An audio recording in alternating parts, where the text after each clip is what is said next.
What up? That is not too loud now.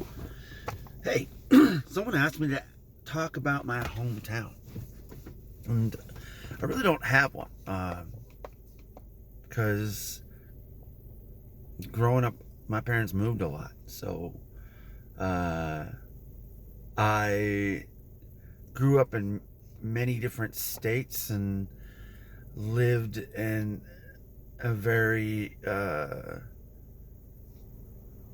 sometimes small or diversified area, like all the time.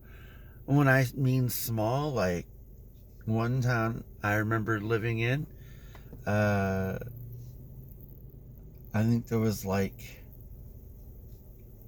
a total of 8 to 10 people that lived in the whole town. In the whole town. Uh, so yeah, it's I can't call that a hometown, but I only lived there for a short period of time. Other places I've lived for like maybe a year or two, 3 years, 4 years. Uh, but yeah, I think when I lived in Arkansas, that was like, I guess, the biggest change for me between living in California and Idaho. Uh, I think that's really the biggest change, honestly. It's mostly just having to learn the dialect and uh, all that other stuff. Is wasn't raised around it at first. Oh, you always hear it on TV, but when I moved there, it was difficult at first, but it was pretty easy to pick up.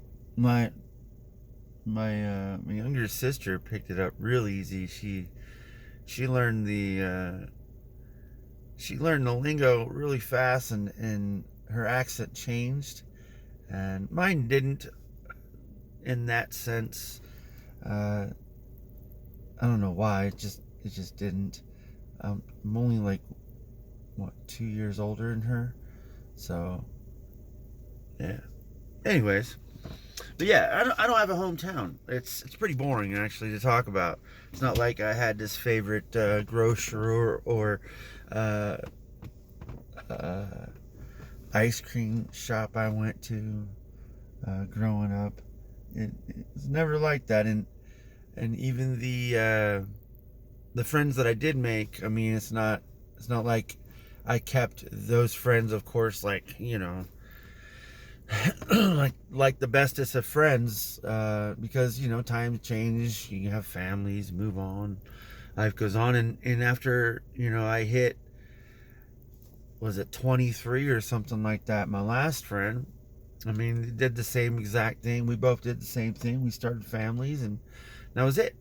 Like, so uh my hometown is pretty much wherever my family is, and that's always going to be a given for me, because I mean that's why I moved here. It wasn't for me; it was for my wife's family. I did it for them, and it's not just the only reason, but like, uh, that was one of the reasons, because I understand what family means, and um, as you get older, you want them around, and you want to be around just in case anything happens, and it's a give and take sometimes. Like, I don't know how to do a lot of the mechanic stuff, and my dad does. And even though my dad's getting a little bit older, he still knows how to do it. He could teach my oldest kid to do it. It might take a while, but he has more patience with him than he does with me, so it might be a benefit. You know what I mean? So, but yeah, oh, back's tight.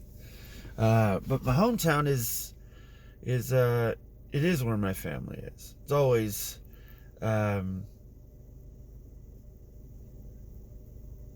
that's always how I really looked at it, honestly, because even when I moved away from one family, my mom and dad, I moved to California to other family, and kind of raised myself a little bit, and did all that growing up or whatever, learning between all that, and that's what made me who I am now. But family is always there. And even though my parents are not close at this moment, it's not like it's hard for us to talk to each other. You know what I mean?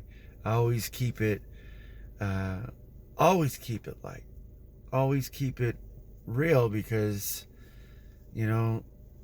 as they get older, they're gonna need care, if they need care. And I care. I do. I care. I might not be the best person at caring, but I could say I've had a license doing it. I've had jobs doing it. It's not like I don't know how to do it. It'll be difficult and different, but I hope I'm prepared for that type of stuff. I just want them to be closer, and family is always going to be the first priority on my list, always. So like anything I do on YouTube or anywhere else doesn't mean as much as my family. It never will. They can't, because they sustain me more than I sustain them, even if I bring money in. You know what I mean? That doesn't matter, because the whole environment, everything else that they do for me, supersedes anything I do for them. I think so. So, anyways, I hope that helps. If it doesn't, I'm sorry. I gotta keep going. Talk to you later.